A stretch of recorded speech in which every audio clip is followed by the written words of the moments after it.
Hello, I am Dr. James Dborin, and I am the co-founder and head of research at DoubleWord AI. And today we're going to be continuing our Behind the Stack series on self-hosting LLMs with a video on how to improve RAG over tables and images. So RAG workloads are really common. I'm not going to try and define those, but I am going to talk about a common problem that we see when people are building RAG apps, and that's working in particular with documents that have tables and images in them. So in a typical RAG workload, I'll take a document, and my document is going to have some text, but it also might have images with captions, and it might have tables and other sort of structured layouts in the document. And in general, we're going to call these multimodal documents. You might not consider tables like a different modality, but I think in this case it probably counts. And the problem that often comes in RAG is when we try and serialize this. So we have to take this document and turn it into a form that is suitable for both retrieval models and the generative models that are going to be answering questions and processing these documents.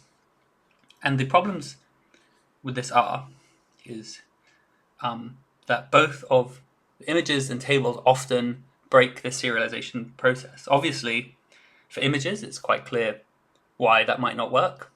It's not so obvious that there is a good serialization format for images.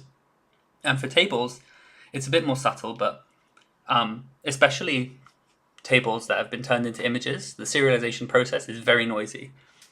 If you try to serialize them, for example, as a markdown table, or in the markdown table format, there are many types of tables that cannot be accurately captured in markdown format, or where the serializers get things wrong, or if a table goes over multiple pages. In summary, there's lots of ways that this process can break. And this roughly causes two problems. There's two areas that this becomes a problem. Problem one, in retrieval, when your user asks a question, if the answer is stored within an image, like in a graph or a chart, or it's stored in a table as a piece of data, if this serialization hasn't worked, then finding the relevant page or relevant document or relevant part of the document is going to be really hard. And then two, during the actual generation, even if you get the right document, if the way that it's presented to the LLM is incorrect, then the answers it provides are going to be incorrect. So we're going to break these down one by one and see a couple of strategies for making this work a bit better. So let's start with retrieval. So the process of retrieval in a RAG document usually encompasses two steps. I take some input source, I pass it to an embedding model to get a set of vectors that describe this source of input. And then at query time, my user sends in a query, that gets turned into a vector, and I find semantically similar vectors to that query. And I hope that the answer to that query, all the relevant information, is sort of close in this embedding vector space. And then this gives my user sort of context to their answers. And so here's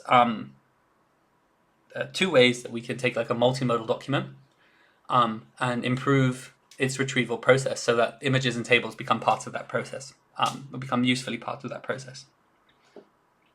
So let's draw out that document again.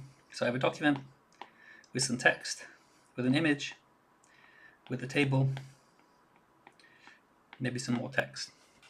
So the first thing that I can try and do is actually to forego this serialization process entirely and treat the document as a single image that I'm going to process with an embedding model that can support images. So I'm just going to embed this directly and turn this entire thing into a vector. Now this is a relatively new, emerging sort of set of open source embedding models and closed source embedding models that are increasingly good at this and dealing with text-heavy documents, table-heavy documents, and image-heavy documents. Some interesting examples of this include, for example, the Cole-Pally series of models, or there's also Cole-Quen and Cole-Llama series of models that are multimodal native embedding models that can be used for search. And there's a whole host of other open source ones, for example, Gina create multimodal embeddings and do a lot of research on that, and so it's worth looking to see if any of these work for your purpose. And this is good because in principle, without any additional work, this embedding model is now using the images and the tables in its sort of contextual information. Both the image and the tables are now getting used to create this vector. So if your user asks for information that's, for example, stored in a pie chart here or in one of the texts here, without any need for serializing these complicated serialized objects, you're getting semantic search working over this information. The only downside of this is these models are not particularly common. Not a lot of them are in production, we find these days, and so if you have like an existing RAG system that you're plugging into, you're trying to introduce a new set of documents into a RAG system, and these documents are natively multimodal. If you don't have an image-friendly embedder in this system, then this won't work. So unless you want to sort of re-index the entire system and go through a whole benchmarking process to see if one of these multimodal models is good enough, ideally you'd like to be able to plug into an existing system. So are there any sort of compromises we can make that might be able to let us use existing text-only embedding models, which are by far the most common in production RAG systems, and use that to generate meaningful embeddings over images and tables? Well, yeah, so this is actually a pattern that we've put into production here at DoubleWord. So I'm going to draw the same image again, the same document.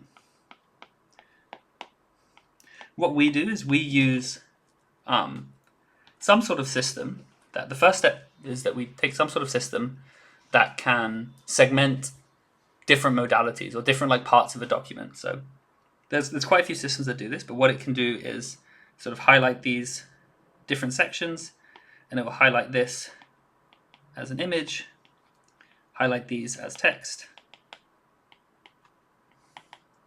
and this as a table,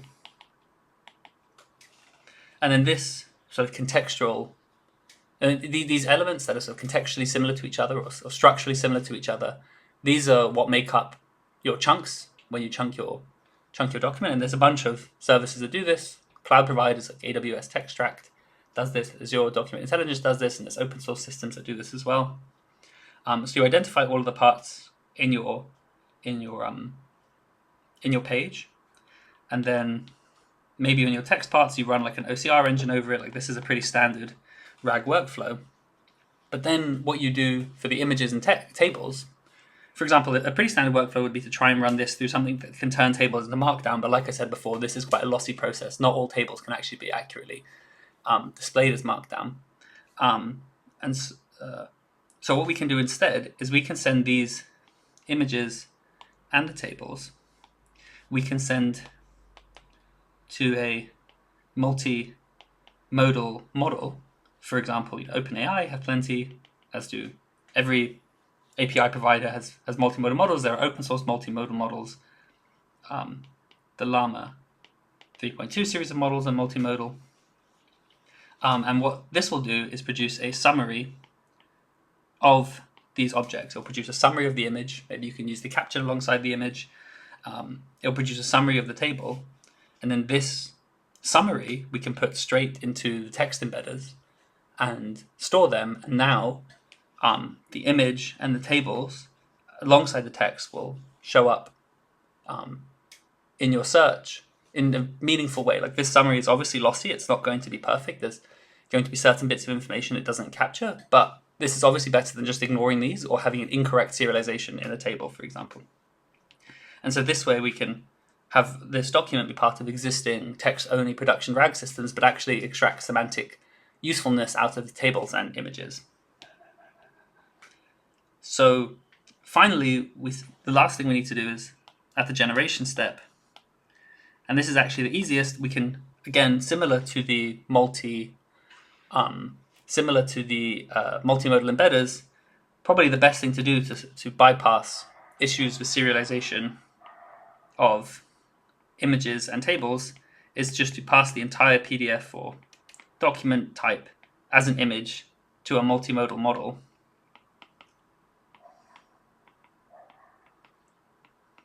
And then this can use those directly in its generation. So we said, this is a problem with RAG systems which already use text-only systems, and so it's a bit difficult. But for generation, it's much easier. Many existing models have the capability to do image analysis alongside the generation. Most API models can do this, and the Llama 3.2 series of models, for example, share the same weights between the image and text-only versions. So if you have, for example, the 70B Llama 3.2 in production, or the 3.1 in production, the 90B Llama 3.2 vision can both do the same generation for text only, but it'll also have the ability to analyze the images. So you don't really lose anything by putting that into production. Like, your system stays the same for all images except these multimodal ones, which now gain this ability to use this semantic information. So a pretty good option for this if you're doing self-hosting is something like the Llama 3.2 vision series of models. They give you exactly the same quality as the 3.1 text models, but the ability to work with these images and tables and other sort of multimodal enterprise-style documents. So in this video, we've looked at how we can safely introduce images and tables into a RAG pipeline, have them be effectively retrieved in the search part of the RAG, and the best ways to get that information to be useful in the generation part as well.